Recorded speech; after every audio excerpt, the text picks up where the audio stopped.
자, 오늘 다 같이 읽으실 성경 말씀은 마가복음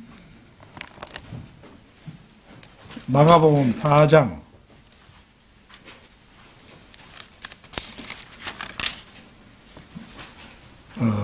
35절에서 41절까지 말씀입니다.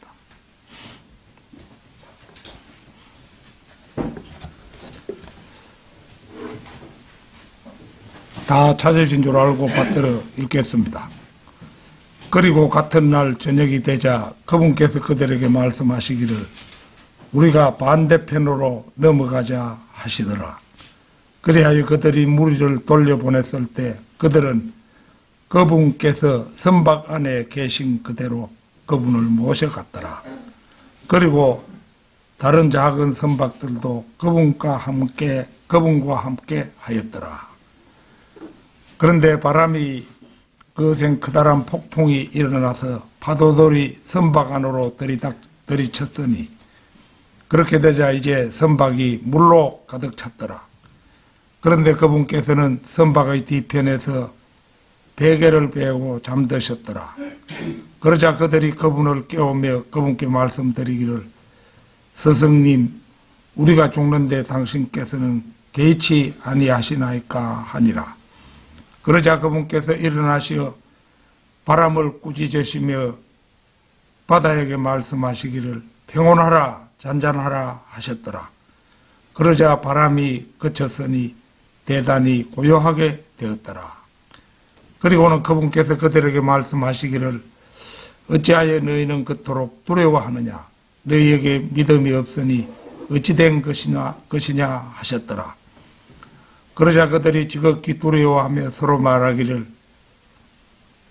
이분은 어떤 부류의 사람이시기에 심지어 바람과 바다도 그분께 순종하는가 하였더라.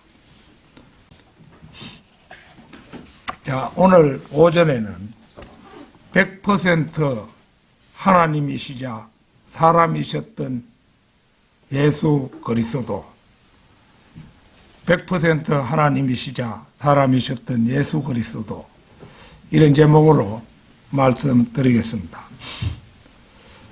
마가복음 4장 1절을 보면 예수 그리스도께서는 물 위의 배에서 모여든 사람들을 가르치고 계셨습니다. 사람이 워낙 많이 모여드니까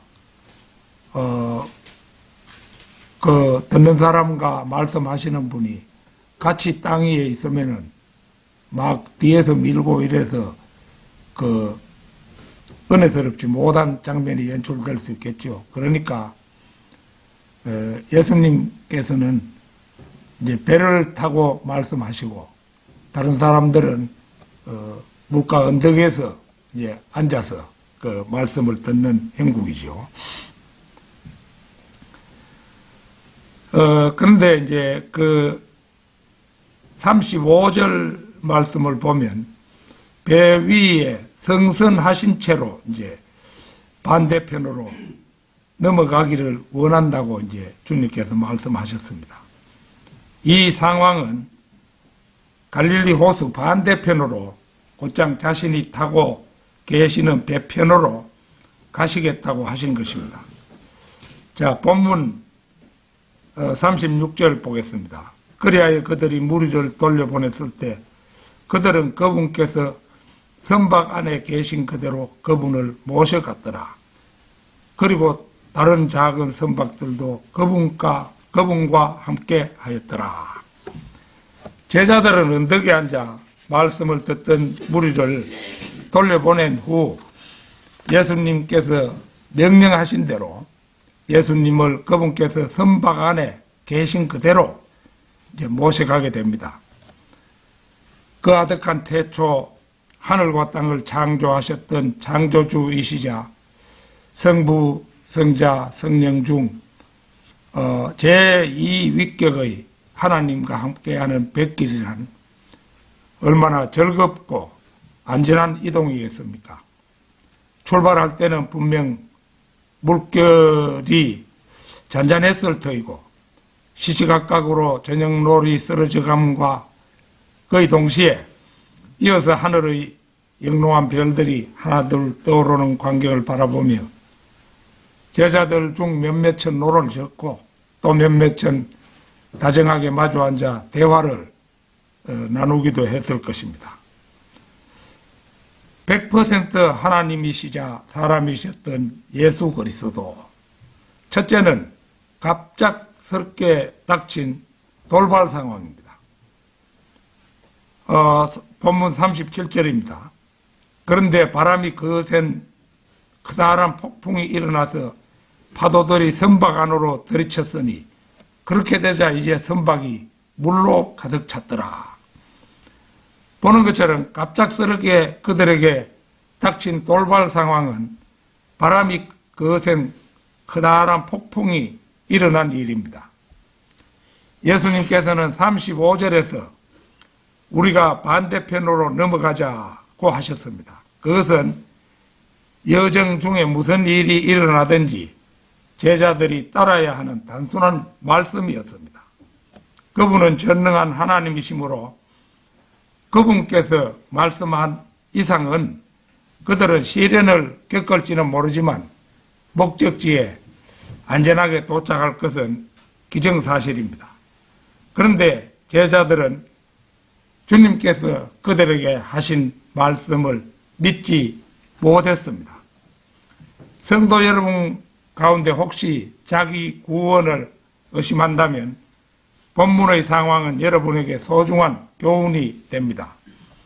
우리가 구원받았다면 우리의 구원은 우리든지 혹은 다른 누군가의 행위에 달려있지 않습니다. 그것은 구원자이신 그분께 달려있는데 주님께서 우리에게 영생을 주실 때 확실하게 말씀하셨습니다. 요한복음 10장 28절 찾겠습니다. 요한복음 10장 28절.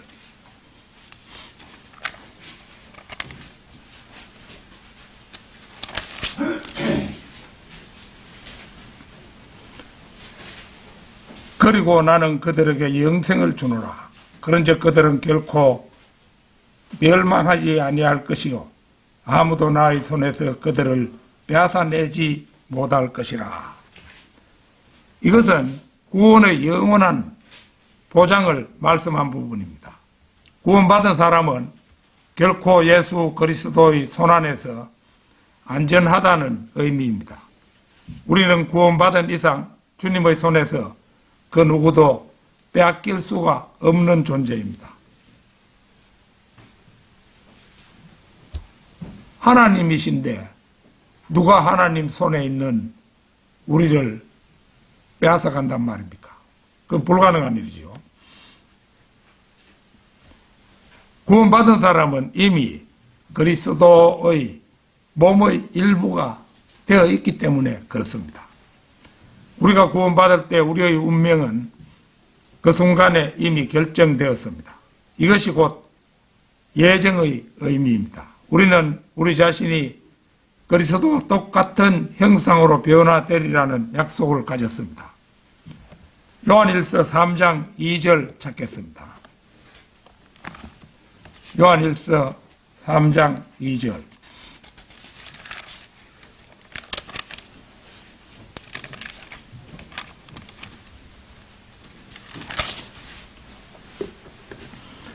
사랑받는 자들아, 이제 우리는 하나님의 아들들이라. 그리고 우리가 어떻게 될 것인지 아직 나타나지 아니하나 그분께서 나타나실 때 우리가 그분과 같이 되리라는 것을 우리는 아느니라. 이는 우리가 그분 그대로 볼 것이기 때문이라. 여기에서 우리가 그분같이 되리라는 것은 우리가 단단한 고체를 통과할 수도 있고 빛의 속도보다 빨리 이동할 수 있는 33세 반의 남성의 몸을 가지게 될 것을 의미합니다. 죄 없고 썩지 않는 영원한 몸, 고통과 죽음과 슬픔을 경험하지 않는 몸이 된다는 것입니다. 저는 아직 여러분도 다 그렇겠습니다만은 우리 몸은 아직 변화되지 않았죠. 나는 전에 그 우포 늪에 가가지고 그 실내로 들어가서 이제 여러 가지를 구경하고 밖으로 나오는데 그 커다란 유리를 이래 통유리를 이렇게 박아놔서 난 그게 유리가 있는 줄 몰랐어요. 그냥 가서 걸어가는 식으로 했지만은 꺼당당하고 부딪혔는 거라요. 정신이 하나도 없대요. 얼마나 아픈지. 그런데 같이 간 사람들이 모두 깔깔깔 웃는 거예요. 그런데 그래서 비명도 못 지르고 나 혼자만 웃음거리가 되었던 그런 일이 있습니다. 아직 변화된 몸을 받지 못했기 때문에 유리도 통과할 수 없는 거예요. 또 주님께서 우리를 구원하신 이상 아무것도 그것을 멈출 수가 없습니다. 로마서 8장 맨 끝부분을 한번 찾겠습니다. 로마서 8장 맨 끝부분.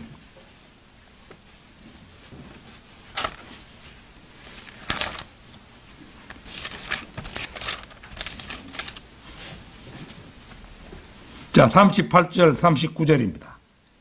이는 내가 확신하게 되기 때문이니 곧 죽음이나 생명이나 천사들이나 정사들이나 권능들이나 현재의 것들이나 다가올 것들이나 높음이나 깊음이나 어떠한 다른 창조물이라도 그리스도 예수 우리 주 안에 있는 하나님의 사랑으로부터 우리를 분리시킬 수 없으리라. 로마서 8장의 이 마지막 두 구절은 구원의 영원한 보장에 관하여 언급하는 성경 구절 중에서 가장 위대한 말씀입니다. 바울은 한 번 받은 구원이 여한 상황에서도 상실되거나 취소되는 일이 없이 영원히 유지된다는 이 위대한 진리를 내가 확신하게 되기 때문이라고 단호하게 못 받고 있는 것입니다. 내가 확신하게 되기 때문이니 바로 그 부분입니다. 따라서 우리가 자신이 받은 구원을 계속해서 의심한다면 우리는 하나님을 거짓말쟁이라 말하는 것과 다름없습니다.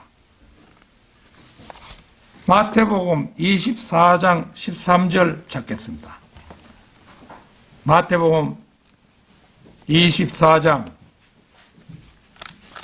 13절입니다. 그러나 끝까지 견딜 자 바로 그는 구원을 받으리라. 어떤 그리스도인은 이 말씀 때문에 전전긍긍하기도 합니다. 전전긍긍한다 이 말은 두려워 떨며 조심하는 것을 말하죠. 이 말씀은 그리스도인에 해당되는 말씀이 아니라 환란시대 사람들에게 해당되는 말씀입니다. 그리스도인은 환란시대를 걱정할 필요가 없는 사람들입니다. 그 시대의 그리스도인은 이미 이 세상에 없기 때문입니다. 요즘 우리나라에서는 이제 그 국회의원 선거가 며칠 전에 있었죠. 그런데 우리 모두를 염려하게 하는 놀라운 상황으로 종결되었죠. 그러면서 이제 어느 때에 우리에게 위기 상황이 닥칠는지 잘 모르는 그런 시절이 되었습니다. 그러니까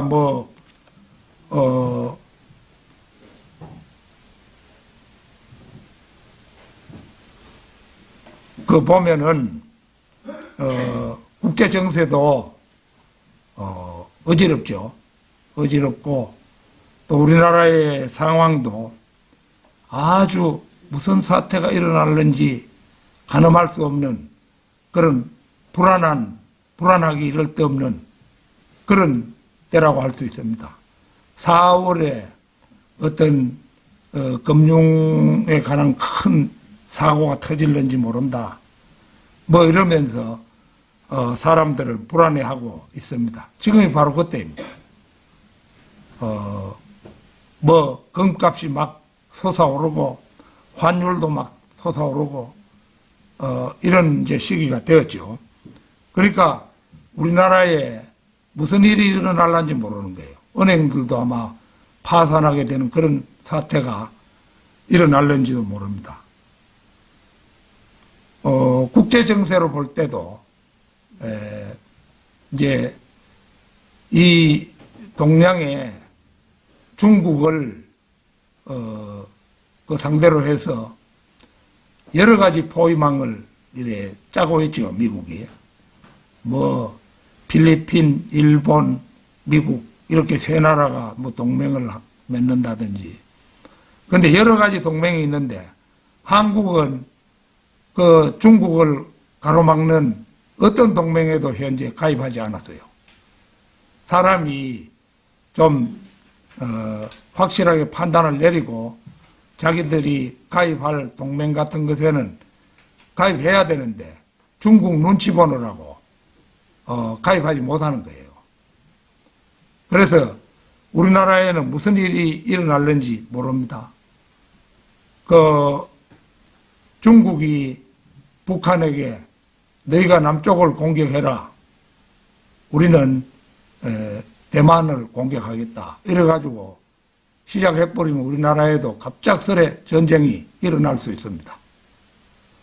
그래서 여러 가지 위기 상황이 닥치고 있는 그런 마당이라서 나는 뭐 그런 걸 염려한다기보다도 난 그런 거 하나도 염려하지 않습니다. 이거 휴거가 되지 않나. 그 바람에 주님께서 오셔가지고 우리를 데려가시지 않나. 난 그걸 보는 겁니다. 그래서 우리는 뭐 아무 염려할 필요가 없는 거예요. 다만 여러 가지 상황이 복잡하게 될수록 그분이 오실 가능성이 점점 더 커질 것입니다. 자, 고린도전서 1장 8절 한번 보겠습니다. 고린도전서 1장 8절. 그분께서는 또한 너희가 우리 주 예수 그리스도의 날에 비난받을 일이 없도록 끝까지 너희를 확고하게 하시리라. 이 시대의 교회는 고린도전서의 이 말씀이 적용되는 사람들입니다. 예수 그리스도께서 끝까지 지켜주는 그리스도인들은 주 예수 그리스도의 날에 책망받을 만한 흠이 없도록 살아가기만 하면 됩니다. 그렇게 하면 그분께서 지켜주시기 때문에 나머지는 걱정할 필요가 없는 것입니다. 본문 38절 그 뒷부분 잠시 보겠습니다. 그러자 그들이 그분을 깨우며 그분께 말씀드리기를 스승님 우리가 죽는데 당신께서는 개의치 아니하시나이까 하니라. 어려운 일이 없을 때는 그분이 하나님이심을 쉽게 믿지만 워낙 위급한 상황이다 보니 절로 입에서 죽는 소리가 나오고 맙니다. 본문 39절입니다. 그러자 그분께서 일어나시어 바람을 꾸짖으시며 바다에게 말씀하시기를 평온하라 잔잔하라 하셨더라. 그러자 바람이 그쳤으니 대단히 고요하게 되었더라. 워낙 다급하게 제자들이 부르짖자 비로소 예수님께서는 창조주로서의 권능을 행사하십니다. 시편 93편 4절 찾겠습니다. 시편 93편 4절.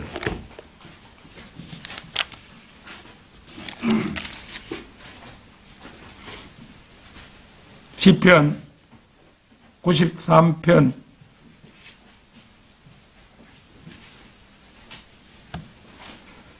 4절입니다.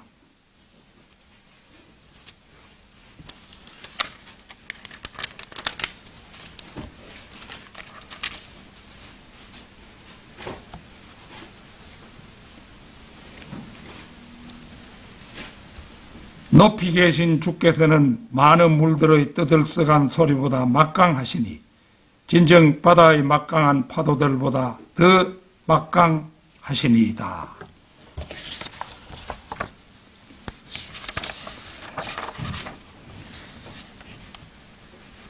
예수 그리스도는 성육신 하셨으나 많은 물들의 소리보다 막강하시고 바다의 막강한 파도들보다 더 막강하신 여호와 하나님이십니다.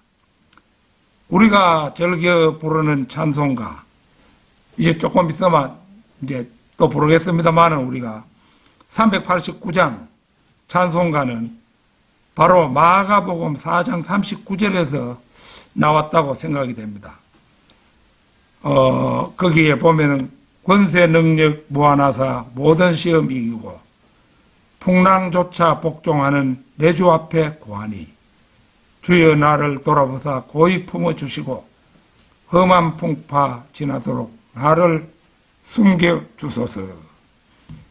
이 얼마나 주를 앙망하는 간절한 찬송가입니까? 여러분은 이스라엘의 모하메드가 이것과 비슷한 일을 행했다는 기록을 본 적이 있습니까? 당연히 없습니다. 그가 한 일들은 낙타상인이었던 그가 간질병 발작 중에 한 마귀의 계시를 받아서 군사 독재자로 바뀐 것밖에 없습니다. 실로 모하메드는 끓는 차주전자 하나도 잠잠하게 만들 수가 없었습니다. 100% 하나님이시자 사람이셨던 예수 그리스도, 둘째는 100% 사람이셨던 예수님의 인성입니다. 그런데 그분께서는 선박의 뒤편에서 베개를 베고 잠드셨더라. 38절 상반절에 이 말씀이 나오지요. 주님께서는 제자들에게 그들이 가야 할 곳에 도착할 것이라 말씀하셨고 뒤이어 곧 피곤하셨으므로 선박의 뒤편에서 베개를 베고 잠드셨습니다. 이 대목은 그리스도의 인성에 대한 위대한 그림입니다. 근본주의자들은 주님의 신성에 너무 초점을 맞춘 나머지 그들은 때때로 주님의 인성을 관가하기가 쉽습니다. 주님께서는 둘 다 하셨습니다. 그분은 100% 하나님이셨고 또한 100% 사람이셨습니다. 그분께서는 피곤하면 주무셨고 피곤하면 주무신다. 이거 100% 사람이라는 증거죠. 허기질 때 식사하는 것도 마찬가지죠. 목마를 때 마실 것을 드셔야 하는 것도 마찬가지였습니다. 물론 100% 하나님으로서의 주님께서는 시편 121편 4절 말씀 그대로 보라 이스라엘을 지키시는 분께서는 졸지도 아니하시고 주무시지도 아니하시는 분이십니다. 그러나 여기 마가복음 4장에서는 디모데전서 2장 5절 말씀 그대로 사람이신 예수 그리스도로서 선박 뒤편에서 주무셨습니다. 마가복음 11장 12절 13절을 보겠습니다.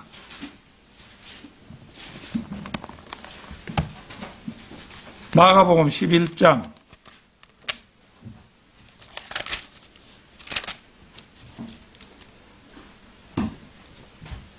12절 13절입니다. 그리고 다음날 그들이 베다니에서 나왔을 때 그분께서 배고프셨더라. 그리하여 멀리 떨어진 데서 잎사귀들이 달린 무화과 나무를 보시고는 혹시나 자신이 거기에서 어떤 것이라도 발견할 수 있을까 하여 친히 오셨더라. 그리고 그분께서 친히 그 나무에 다가오셨을 때 잎사귀들 말고는 아무것도 발견하지 못하셨더라. 이는 무화과들의 때가 아직 아니었기 때문이라. 여기에서도 예수님께서는 자신의 전지하심을 사용하지 않으시고 100%한 사람의 인간으로서 무화과 나무에 다가가셨는데, 주님께서는 무화과들의 때가 아니었음에도 자신의 허기를 채우고자 열매를 찾으셨습니다. 비록 그때가 여름 무화과들을 거둘 시기는 아직 아니었지만, 종종 팔레스타인에서는 전년도 가을에 설익었던 무화과들이 겨울을 견디고 다음에 봄에 익은 채로 가지에 달려있는 경우가 있었습니다. 다른 가능성은 겨울철 끝물 무화과들이 여전히 남아있을 수도 있었는데, 그런 열매들은 보통 3월에 수확했습니다. 그 어느 쪽이든 간에 잎사귀들의 존재는 열매들이 있음을 추정케 하는데, 벌링거의 설명처럼 무화과들은 잎사귀가 나기 전이나 잎사귀와 함께 나타날 수 있었습니다. 따라서 예수님께서는 그 나무들로부터 열매를 기대할 권리가 있었습니다. 그러니까 인간으로서의 권리지요. 분명 그분은 전능하신 하나님이시므로 멀리서 무화과 나무를 바라보시는 것만으로도 열매가 있는지 혹은 없는지 아실 수가 있으셨습니다. 열매가 달려있다면 몇 개가 달려있는지도 아실 수가 있는 분이시기 때문입니다. 열매뿐만 아니라 이파리들의 숫자까지도 다 훤히 바라보시는 분이죠. 누가복음 12장 7절 찾겠습니다. 누가복음 12장 7절.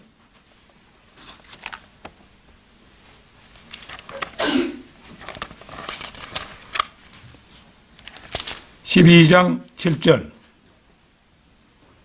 그러나 심지어 너희 머리에 있는 바로 그 머리카락들까지도 모두 계수되었느니라. 그러므로 두려워하지 말라. 수많은 참새들보다 너희가 더 가치 있느니라. 보다시피 100% 전능자로서의 그분은 척 보는 순간 인간의 머리카락 수를 다 알 수 있는 분이십니다. 그러나 100% 인간으로서의 그분은 보통 사람과 똑같으실 수가 있는 것입니다. 예수님께서 태어나 아기이셨을 적에 마리아는 보통 아기들을 키우듯이 그분을 키우셨습니다. 그분은 기저귀도 차고 때때로 목욕통에다가 알맞게 물을 데워 옷을 다 벗기고 귀에 물이 들어가지 않도록 주의하면서 이 마리아가 목욕도 시키셨을 것입니다. 이때는 물론 거의 100% 인간만을 소유하셨을 때였습니다. 누가복음 2장 52절 찾겠습니다. 누가복음 2장 52절.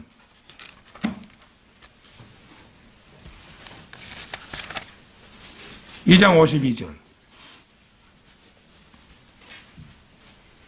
이후에 예수님께서는 지혜와 키가 자라셨으며 하나님과 사람에게서 더욱더 호의를 받으셨더라. 그분께서는 100% 사람으로만이 아니라 100% 하나님으로서까지 지혜와 키가 자라가신 시기가 있음을 보여주는 말씀입니다. 100% 하나님이시자 사람이셨던 예수 그리스도, 셋째는 제자들의 믿음 없음을 나무라시는 주님이십니다. 그리고는 그분께서 그들에게 말씀하시기를 어찌하여 너희는 그토록 두려워하느냐, 너희에게 믿음이 없으니 어찌 된 것이냐 하셨더라. 우리는 제자들이 왜 그토록 두려워했는지 이해할 수 있습니다. 본문 37절을 다시 보겠습니다.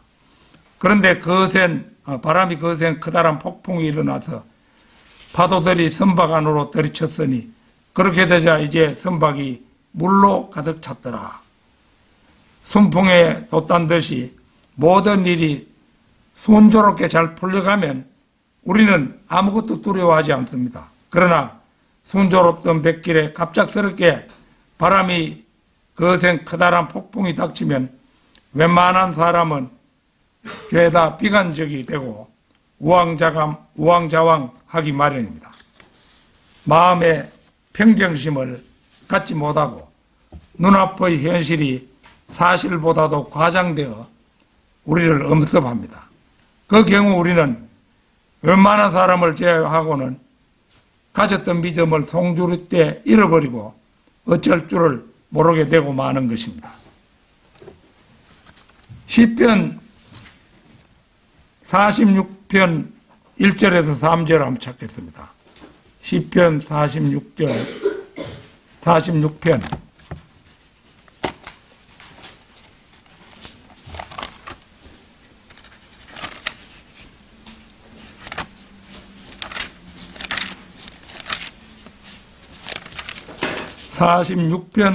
1절에서 3절입니다. 하나님께서는 우리의 피난처와 힘이시요 공경 가운데 나타나시는 아주 적극적인 도움이시라. 그러므로 우리는 두려워하지 아니하리니 땅이 옮겨질지라도 산이 바다 한가운데 이동될지라도 바닷물들이 포효하고 요동할지라도 그것들이 넘쳐서 산들이 진동할지라도 그리하리라 셀라. 하나님께서는 전투에서 우리의 피난처와 힘이 되십니다. 독일의 비텐베르크에 있는 지금껏 살았던 독일인 중에 가장 위대한 사람 마틴 루터의 묘비가 서 있는데 바로 이 시편 46편 1절이 거기 기록되어 있다고 합니다. 하나님께서는 우리의 피난처와 힘이시오 공경 가운데 나타나시는 적극적인 도움이시라. 이 말씀이 그 묘비명으로 기록되어 있다 이거죠. 고난이 닥쳐올 때 나타나지 않는 도움은 유익한 것이 못 됩니다. 도움이 너무 늦게 올 수도 있습니다. 그러나 세상에는 지금 당장 도움이 필요한 사람들이 많습니다. 그러나 그들은 안심해도 좋습니다. 땅이 옮겨져도 산이 바다 한가운데 이동해도 바닷물이 포효하고 요동해도 산들이 진동할지라도 하나님께서는 공경 가운데 나타나시는 아주 적극적인 도움이시라고 천명하십니다. 저는 이 말씀을 대할 때 몇 년 전 제 차가 신호 대기를 하느라고 앞에 서 있는 트럭을 잠시 조는 사이에 추돌을 하게 되었는데요. 그 앞에 트럭이 있는데 이제 엉겹결에 그 브레이크를 밟으려고 했는데 악셀레다를 밟아버리는 거예요. 더 속도를 내가지고 앞차를 추돌했죠. 그날이 문득 생각나곤 합니다. 차는 배차할 지경이 되었는데 또 나와 집사람이 멀쩡했던 그 일 말입니다. 둘이 다 중상을 입고 병원에 입원했더라면 아니면 나나 집사람 둘이 중 한 사람이 입원했더라면 정말 어쩔 뻔했나 하고 생각할라 치면 지금도 그날 일이 아찔한 생각이 듭니다. 차는 배차했는데도 그 차에 분명 에어백이 있었는데 그렇게 충격을 받았는데도 에어백도 안 터졌어요. 그런데도 나나 우리 집사람이 안전했다는 사실은 실로 공경 가운데 나타나시는 아주 적극적인 도움이었습니다. 그때 정말 나와 집사람을 하나님께서 보이지 않는 스펀지로 싸서 안전하게 받아주셨다고 생각하지 않을 수가 없었습니다. 우리 그리스도천들에게는 삶의 공경들을 헤쳐나갈 방법이 성경 안에 있습니다. 그리고 이것이야말로 우리 믿음을 세울 방법입니다. 성경에 기록된 약속들을 찾아내고 그것들을 기록하고 그것들을 암송하며 여러분이 위험에 처했을 때 그것들을 적용해 보는 것도 좋은 일입니다. 만일 공경 가운데 아주 적극적인 도움을 받지 못했다면 우리는 하나님께 즉각 항의할 수 있을 것입니다. 하나님, 제가 이렇게 공경을 당했는데 저에게는 왜 즉각적인 도움을 주시지 않으셨습니까? 도리어 이 난관에서 중상을 입고 병원에 몇 달이나 입원을 하게 하셨습니까? 하고 하나님께 반박을 하실 수 있다 이거죠. 그러니까 성경 말씀을 많이 읽어둔다는 건 좋은 일입니다. 우리가 어떤 고난을 당했을 때 하나님께 참된 성도라면 반박할 수도 있어야 됩니다. 하나님, 왜 이 경우에 나를 이 모양이 되게 했습니까? 그가 진정으로 하나님을 믿는 사람이었다면 그렇게 해야 할 것입니다. 자, 본문 41절입니다. 그러자 그들이 지극히 두려워하며 서로 말하기를 이분은 어떤 부류의 사람이시기에 심지어 바람과 바다도 그분께 순종하는가 하였더라. 그들이 지극히 두려워하며, 이 대목은 주님의 제자들이 아주 잘한 일입니다. 그들은 실수 후에야 두려워하는 지혜를 배웠습니다. 그러나 그들이 예수 그리스도를 두려워한 일은 옳은 일이었습니다. 베드로전서 2장 17절 찾겠습니다.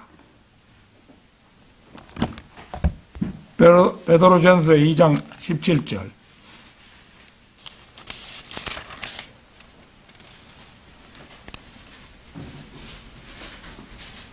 모든 사람들을 존경해라. 형제들을 사랑하라.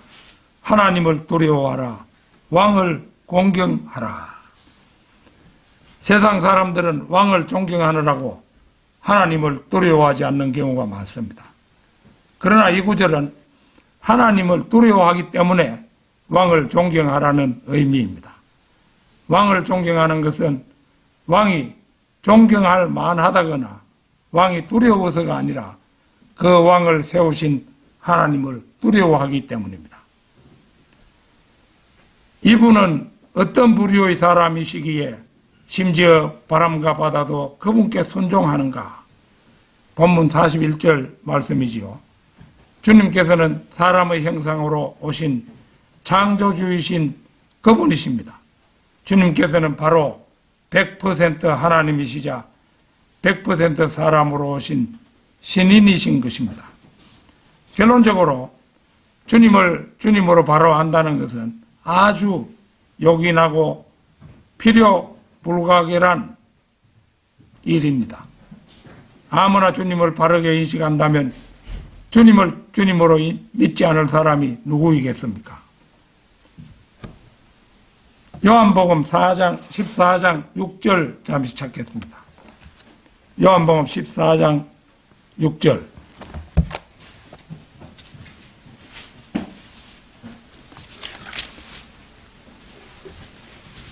예수님께서 그에게 이같이 말씀하시니라. 나는 길이요 진리요 생명이라. 나로 말미암지 않고는 아버지께로 올 자가 아무도 없느니라. 오직 예수 그리스도 그분만이 생명이요 진리인 줄을 아는 사람만이 영혼의 주인공이 될 수 있습니다. 모든 것을 들여 영혼을 쟁취하는 성도 여러분이 되시기를 진심으로 기원합니다. 다 같이 기도드리겠습니다.